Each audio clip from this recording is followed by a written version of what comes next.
this is Lyran. Welcome to my channel. I'm here to do a reading for the Super 7 Divine Feminine Energy. So this reading is for anybody who either self-associates or wants to check in with their own Divine Feminine energy, regardless of your gender.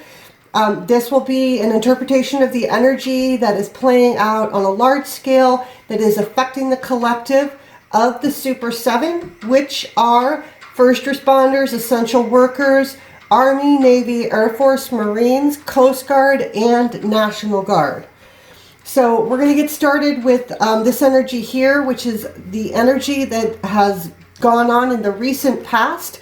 This side will help you calibrate to whether this reading is for you or not. I'm going to have to do a little hydration here. All right, let's get into it. Wow, the word wants to be written. So here's the thing about this card. It doesn't necessarily have to be interpreted literally.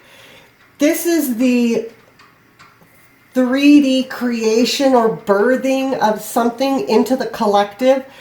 So I've tapped into a female collective that might blog. You might have a blog about something. You might, maybe you have your own cards. Maybe you tarot read sometimes for your friends. Maybe you're started journaling. All of those things could be true.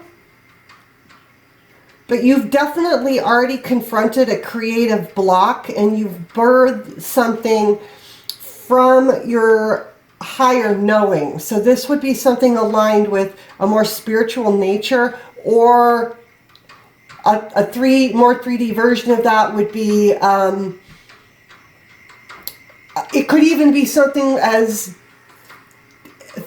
mundane as policy written within your company or group that protects people in some way. Okay, so I'm gonna, yeah, okay, next.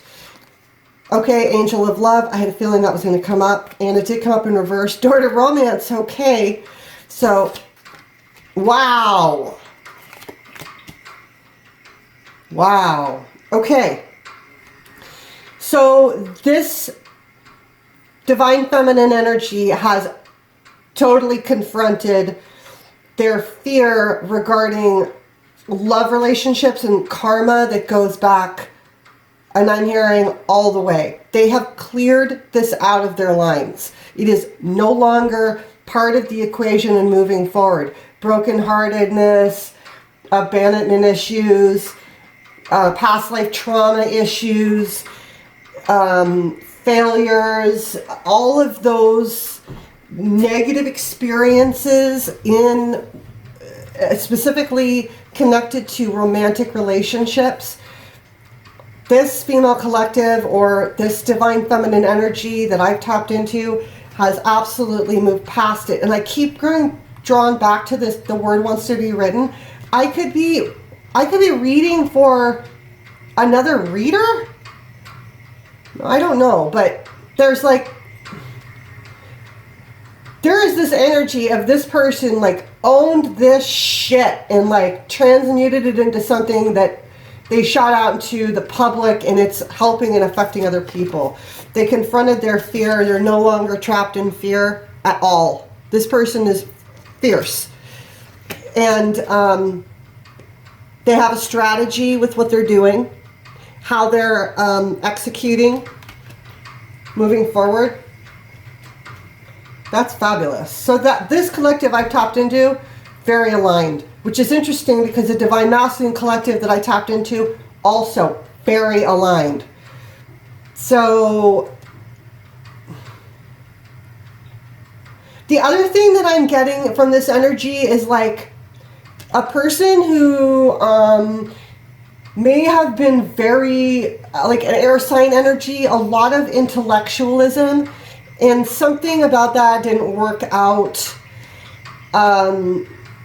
And there was a loss of trust in one's not intelligence, but in themselves. This person lost trust in themselves, and they've moved past that. They have totally reconciled that.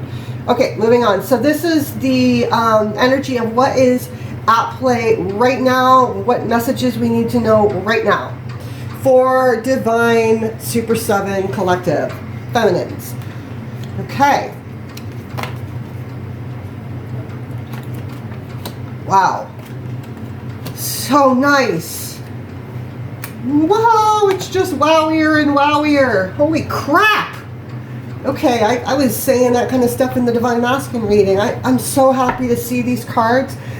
We have Delight and Trust. These two cards, first of all, look how beautiful they are. The artwork is just gorgeous. Denise Lynn's cards, Sacred Destiny. But the thing about these cards that I want to tell you is, okay, the Delight card is, if you notice in this card, there's a flock of birds, right? So, oh, and interesting, there's also a flock of stars. You can see these cards have some very strong similarities. But anyways, so this card is about, actually, it's about groups. It's about safety and numbers. This card came up the other day, too. This is because people of similar frequency and vibration are being placed into connection with each other to support each other through the ascension process.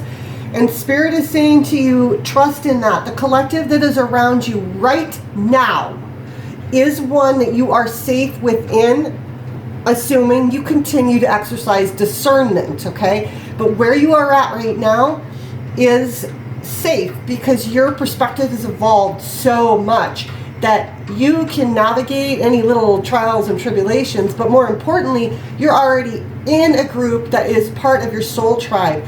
And not because I'm reading for the Super 7 Collective, and it is very 3D matrix based, is probably going to be your immediate squad. It's going to be your company. It's going to be the office staff you work with. It's going to be the immediate group next to you. And Spirit is saying that you are right where you're supposed to be. And wow. So this is a person who is like newly learning to align with their truth in a really new holistic way. Like, this person knew how to like speak up for themselves, but more in a combative way. And now this energy has come in where they have transcended that into this more, it's just really strong starseed energy. It's like, it's just enlightened, more awakened. So their truth is now higher frequency, higher vibration, and it is better for the group, and it can be conveyed better because of that. And, you know, this is a person who, they're a little unstable in this energy right now, okay? But I'm here to say that you are aligned correctly. So just go slowly in learning to speak that truth. Go softly. Go incrementally. Excuse me. Yeah, go incrementally, but go with confidence. Achilles, confidence. Go, but go with confidence, right? Yeah, so keep doing the speaking of your truth in your new way. Wow, right? And this card, let's see where we're at time-wise. All right, so the impossible made possible. It's a beautiful card. It's from the Rumi Oracle, and it is a number 9 card, which is a very high frequency number. Okay, so I want to keep this video relatively short. I want to get this message out. The impossible made possible.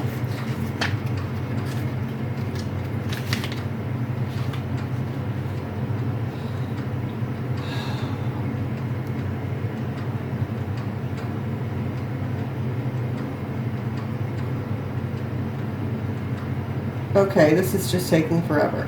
We only limit what we believe to be possible by our lack of imagination. The divine has recourse to all that is and all that is yet to be. Is there any limit to the resources of the heavens? No. So then, why has not every impossible dream now been rendered possible, indeed manifest in shining glory upon the earth? The human heart knows everything envisioned can manifest according to divine timing and grace. Yet the mind does quake with fear, so much so that it will not listen to the heart at times. That fear is a childlike nightmare that should you offer yourself up to the sacred loving power of the great Creator, you might be found to be lacking. The mind holds itself captive with dark fantasies of that profound rejection and then avoids confronting it directly at all costs. It creates barriers instead, truly nothing more than lines in the sand, yet believed to be forts. But what strongholds can resist love? It is like water. It seeps into every available space and changes from form to survive in every environmental condition. So now you are guided by this loving power to drop the doubt, shed the incredulity, and open up the mind. Allow your imagination to be inspired as though you are a child in a great garden, hearing the breath of the earth in the wind-whipped leaves and the voice of the ancestors in the bird song. The universe wants something to happen for you, something beautiful, something utterly improbable, and something perfect for your path, your own unique divine destiny. Wow. So, that's a big message. Believe in the impossible. Learn to flow with the energy in the universe and create the impossible. So there you go, Divine Feminine. Godspeed. God bless. Peace out.